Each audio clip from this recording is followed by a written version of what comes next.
मेरा बेटा ये क्वेश्चन नंबर 10 है। Find the Laurent series. इस फंक्शन की लॉरेंट सीरीज फाइंड करनी है इस फॉर्म में, और B0 B1 B2 B3 B4 ये आपको पता होना चाहिए, ये वैल्यू आएगी। ठीक हो गया जी। तो इसका मतलब है मेरा बेटा देखिए इसका सोल्यूशन में ये फंक्शन दिया हुआ है F of G is equal to 1/e(g).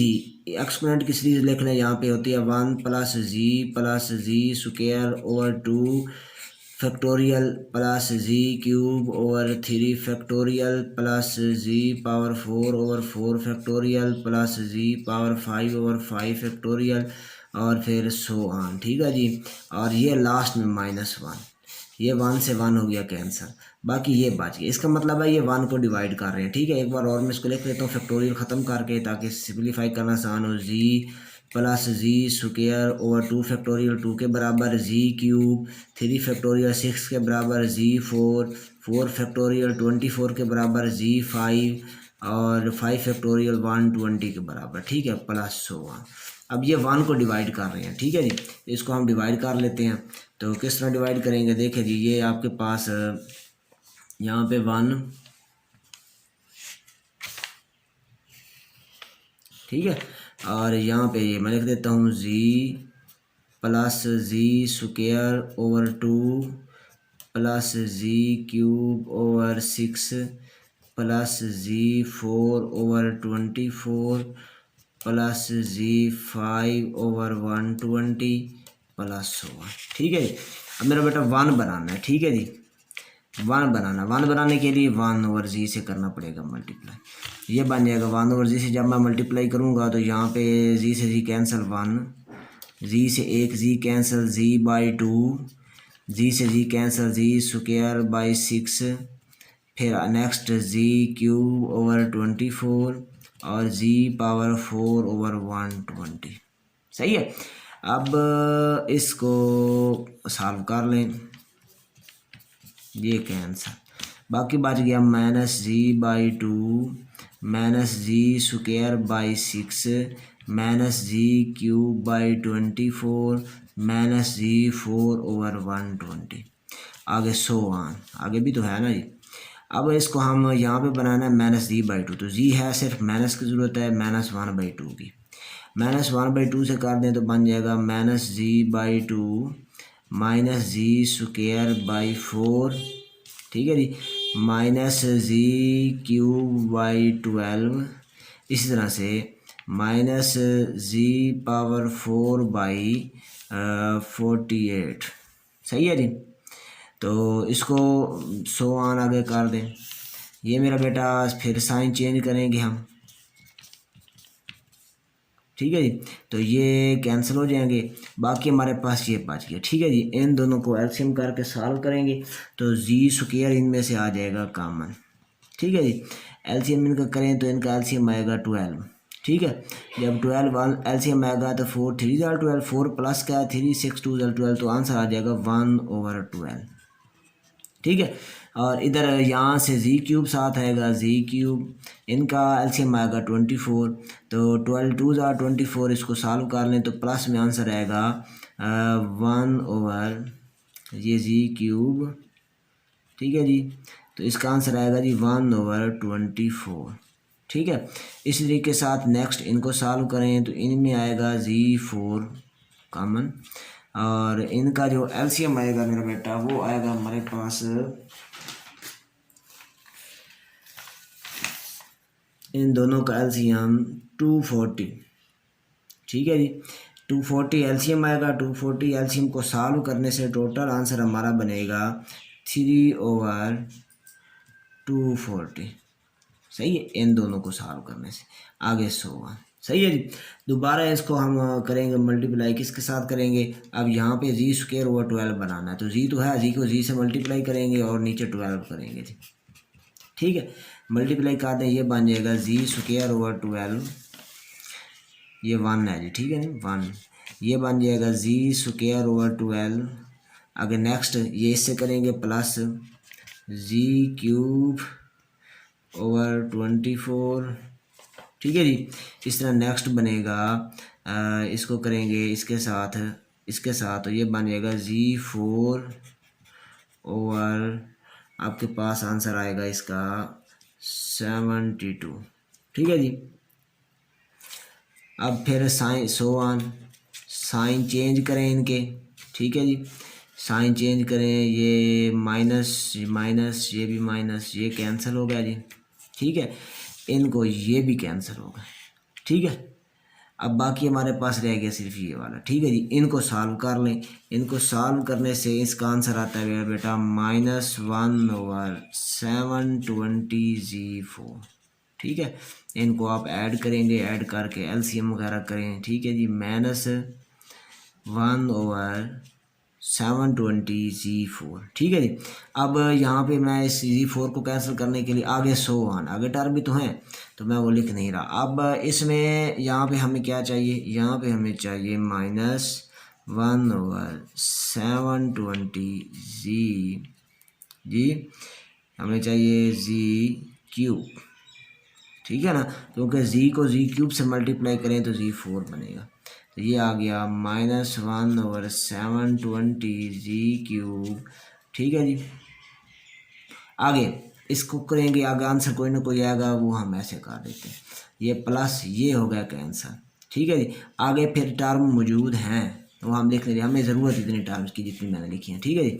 तो देखिए मेरा बेटा, इसका आंसर जो आया, ये आपके पास इसका आंसर आया डिवाइड करने से 8 इज इक्वल टू आया जी 1/z -1/2 प्लस z/12, ठीक है। अच्छा, इसके बाद जी स्क्वायर वाली जो टर्म है ना, उसमें ज़ीरो बन गया, ठीक है, लिख लेंगे ज़ीरो। आगे फिर लिख लेते हैं -1/720Z3, फिर सो ऑन, ठीक है। अब मेरा बेटा देखें, इसको हम लिखेंगे, इसको इस तरह लिखेंगे 1/z, ठीक है, माइनस, ठीक है, यहाँ पे लिखेंगे 1/2, अच्छा z⁻0, ठीक है, और ये बन गया सिर्फ z, और नीचे लिख लें इसको, फॉर्म उसकी बनानी है जी 1/6, 6×2=12, ठीक है जी। तो ये बन गया 6×6.2, और फिर यहाँ पे लिखा हुआ है ना B2 = 1/6, और ये आपके पास है 0, और यहाँ पे कर लें Z3 था तो ये Z², 0.Z², ठीक है जी। और नीचे आप लिख लें इसके साथ 3 फैक्टोरियल, ये 0 ही है ना, 3 फैक्टोरियल लिखने से क्या है, माइनस, ठीक है। नेक्स्ट इसको लिख लें, ये इस तरह लिखा जाएगा जी -Z³ 1/, ठीक है। तो यहाँ पे ये लिखा जाएगा जी कितना, 4 फैक्टोरियल, ठीक है जी, 30×24 लिख लें, सही है। आगे 100। तो ये मेरा बेटा देखें आप, तो यहाँ पे देखें, ये आपके पास है Z⁴, ठीक है। इधर समझे इसके नीचे कितना है 1 इसके साथ क्या है जी 0, ठीक है। अब इसको मैं सम की फॉर्म में लिखता हूँ, ये बन गया सम, ठीक है, n फ्रॉम 0 to ∞, ठीक है, bn ओवर, ठीक है। ये जो फैक्टोरियल वाले हैं 0, 1, ये 2 है ना, इसका मतलब 2, ये 3, 24 है। 24 किसके बराबर होता है, 24 जो है वो इक्वल होता है 4 के, सही है। तो ये फैक्टोरियल साथ बन रहे हैं, ये आ गया 4, और साथ आ गया z की पावर में n-1 लिखूंगा, क्योंकि जब मैं 0 लगाऊंगा z⁻⁻1 तो 1/z, फिर n = 1 लगाऊंगा तो ये z⁻0, इस तरीके के साथ ये तरतीब बन जाएगी। अब bn क्या है, यहाँ पे देखो bn हमारे पास कितना आया, b0, n0 लगाऊंगा b0, इसमें देखें मैंने 1/z यहाँ गया, 0 यहाँ गया, इसका मतलब है ये 1 इसके साथ आया। अब b1 क्या आया यहाँ से, ये -1/2 मैंने नहीं लिखा दे, ठीक है ना जी, यहाँ n, ठीक है। तो ये आ गया -1/2। इसी तरह b2 क्या आएगा, ये 2 मैंने इधर इसके फार्मूले में बना दिया तो 6 रह गया, 1/6 आ गया। b3 क्या आया, ये 3 फार्मूले में बना दिया, z भी इधर बना दिया तो 0 बच गया, ठीक है। इसी तरह b4 क्या आया, ये 24 को 4 बना के इसका फार्मूला मैंने बना दिया, z³ भी फार्मूले में आ गया, तो बाकी रहे हमारे पास किए गया 1/30, तो -1/30, 30, क्योंकि माइनस भी फार्मूले में यूज़ नहीं किया। तो इस तरीके के साथ ये क्वेश्चन नंबर 10 मेरा बेटा जो है कंप्लीट होता है। अब हम देखते हैं नेक्स्ट क्वेश्चन, क्वेश्चन नंबर 11। ये क्वेश्चन नंबर 11 भी सेम इसी तरह से है जिस तरह से आपने क्वेश्चन नंबर 10 किया। इसमें आपने बनानी है सीकेंड हाइपरबोलिक की सीरीज इस तरह फॉर्म में और ये फाइल यूज़ निकालनी है, ठीक है जी। अब सीकेंड हाइपरबोलिक फंक्शन जो होता है ये होता है secant hyperbolic G is equal to 1 over cos hyperbolic जी।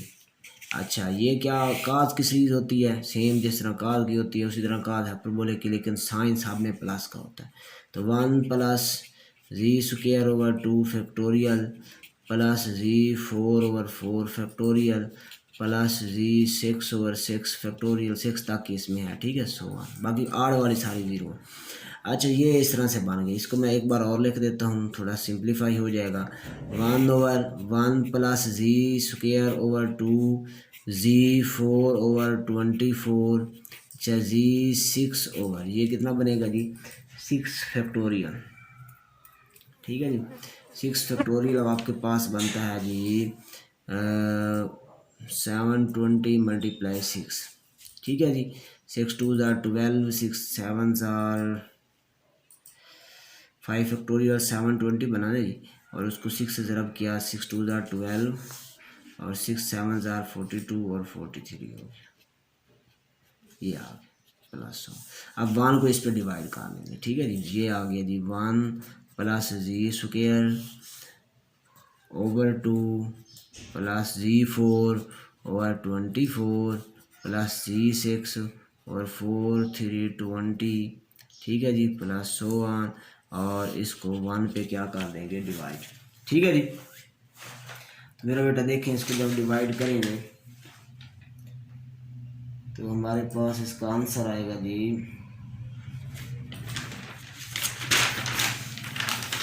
पहले तो 1 है, सिंपल 1 से ही करेंगे, ठीक है जी। 1 से इसको किया तो 1 1 ज़ार 1 हो गया, तो यहाँ पर बन गया हम आपके पास ये जी 1 1 ज़ार 1 हो गया 1 प्लस जी स्क्वायर ओवर 2 प्लस जी 4 ओवर 24 प्लस जी 6 ओवर 4 3, ठीक है जी 4 3 और इसके बाद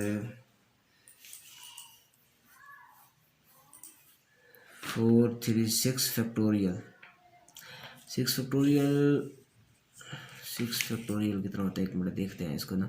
ये आपके पास 24 मल्टीप्लाई 5 5 4 ज़ार 20 5 1 20, तो ये होता है 720, सॉरी मेरा ये होता है 720, ये 720, ठीक है जी। तो यहाँ पे आ गया 720, ये आपके पास आ गया 720, तो यहाँ पे आ गया 100, साइन चेंज हो गए, ये 1 से 1 हो गया कैंसिल, बाकी बच गया जी स्क्वायर ओवर 2 माइनस का जी 4 ओवर 24 माइनस का जी 6 ओवर 720 फिर 100, ठीक है। अब जी स्क्वायर बनाना है तो क्या करेंगे, माइनस जी यहाँ पे 1 है, जी स्क्वायर ओवर 2 से कर देंगे मल्टीप्लाई, ठीक है। तो ये बन जाएगा माइनस जी स्क्वायर ओवर 2 माइनस जी 4 ओवर 2 2 ज़ार 4 फिर माइनस जी पावर 6 ओवर 48। अच्छा, इसको करने का मैं नहीं करूँगा क्योंकि ये पावर 8 चला जाएगा, उसकी ज़रूरत नहीं है, ठीक है। तो ये मेरा बेटा आपके पास साइन चेंज हो गए, ये हो गया कैंसल, ठीक है। इनको आपस में हल कर दें, ये इनके साथ जी 4 ऐसे आ गया और इन दोनों को आपस में सॉल्व करने से हमारे पास इनका आंसर आता है जी 5 ओवर 24, ठीक है जी। ये 24 एलसीएम आया तो 6 4 ज़ार 24, तो 6 में से 1 5 ओवर 24, ठीक है जी। और ये प्लस हो गया था, इनका एलसीएम आया जी 720, ठीक है जी। तो इसका एलसीएम आया हमारे पास 720, तो इसका 15 माइनस 1, तो ये बन गया 14 ओवर एलसीएम बना हमारे पास 720 इसका जी, ठीक है जी। 14 ओवर 720, ठीक है जी, जी पावर 6 आ गया, सही है। ऐसे ये कैंसिल भी हो रहा है, काम कैंसिल भी कर सकते हैं। तो नेक्स्ट मेरा बेटा देखें इसमें फिर अब हम इसको करेंगे Z4 है ये बनाने के लिए, इसमें करेंगे किससे 5/24 Z⁴ से मल्टीप्लाई, ये बन जाएगा इसके साथ मल्टीप्लाई होके 5/24 Z⁴ प्लस 5 ठीक है जी, ये मल्टीप्लाई होगा 48 Z⁴ 16 साइन चेंज हो गया मेरा बेटा, ये हो गया कैंसर। सही है, तो ये इसमें हमारे पास बाकी ये इसका आंसर आएगा, इसको एलसीएम करके सॉल्व करने से -61/720 Z⁴ प्लस 1। ठीक है, अब लास्ट स्टेप, अब हम क्या कर -61, ठीक है जी, लास्ट स्टेप में क्या करेंगे माइनस, ठीक है 61/720 और साथ Z⁴ बना ना मेरा बेटा, तो Z⁴ साथ होगा। ठीक है जी, साथ क्या होगा जी Z⁴ ये बन जाएगा, इसको करेंगे मल्टीप्लाई तो इसके नीचे सेम ये टर्म आ जाएगी -61/720 Z⁴ प्लस 1, ये साइन चेंज होंगे, ये कैंसिल और बाकी नीचे टेक्स्ट टर्म जो है नेक्स्ट बात जाएगी। ठीक है, आंसर हमारा क्या बना, आंसर हमारा ये बना कि ये आ गया आंसर 1 - Z² प्लस 5/24 Z⁴, ठीक है, -61/720 Z⁴ प्लस 1। इसको सम की फॉर्म में लिखें तो इस तरह लिखा जाएगा सम n from 0 to ∞ en z, जो बुक में जिस तरह en Z⁴n/n। अब ये समझना है आपने कैसे आता है। ठीक है, मैं इसको समझाता हूँ, ये मैं दोबारा लिखता हूँ इसको। ठीक है, तो ये आपके पास आंसर इसका बनेगा 1, ठीक है, ओ 1/1 0 लिखें। ठीक है, अच्छा फिर लिखेंगे इसमें आड टर्म नहीं है, ठीक है ना, -Z² प्लस 5/24 को लिखेंगे 4 Z⁴ -61 और 720 को लिखेंगे 6 Z⁴ ठीक है, अब देखें ये बन गया सम n फ्राम 0 to ∞, ये बन गया आपके पास en लिखना होगा। ठीक है, अब en क्यों आएगा मैं बताता हूँ। और नेक्स्ट मेरा बेटा जो है इसमें Z⁴n नीचे आएगा n। अब यहाँ पे E0 क्या हुआ, E0 हमारे पास हो 1, E1 जो है वो 0 है, E1 इसमें नहीं है ना, E1 वाले टर्म, इसका मतलब है वो 0 है। ठीक है, आगे E2 कितना हुआ, E2 हमारे पास हुआ जी कितना जी, E2 हमारे पास हो मेरा बेटा -1। ठीक है, क्योंकि इधर प्लस माइनस हमने नहीं लगाया, सिर्फ यहाँ लिखा है। अब E3 0 है, आर टर्म नहीं है। फिर आगे है E4, ये हमारे पास हुआ 5। अब E5 नहीं है क्योंकि E5 वाली टर्म 0 है। फिर E6 वो कितना है -61। ठीक है, अच्छा इसके अलावा जितनी भी आर टर्म है वो 0 है, तो लिख लेंगे where E2n+1 are equal to 0। जितनी भी आर टर्म है वो सारी की सारी क्या है 0 है। आप देख रहे हैं ना, E1 नहीं है 0 है, तभी E1 0 है तो तभी ये सारा 0 होगा ना। अब E3 नहीं है, E3 0 होगा तभी ये सारा 0, इस तरह E5 0 होगा तभी सारा 0 होगा, इसलिए ये सारा इस तरह से 0 हो जाता है। तो उम्मीद है ये आपको समझ आ गए होंगे मेरा बेटा क्वेश्चन। तो इनको वीडियो को देख के लाइक किया करें, सब्सक्राइब किया करें, कोई बात समझ ना आए तो पूछा करें।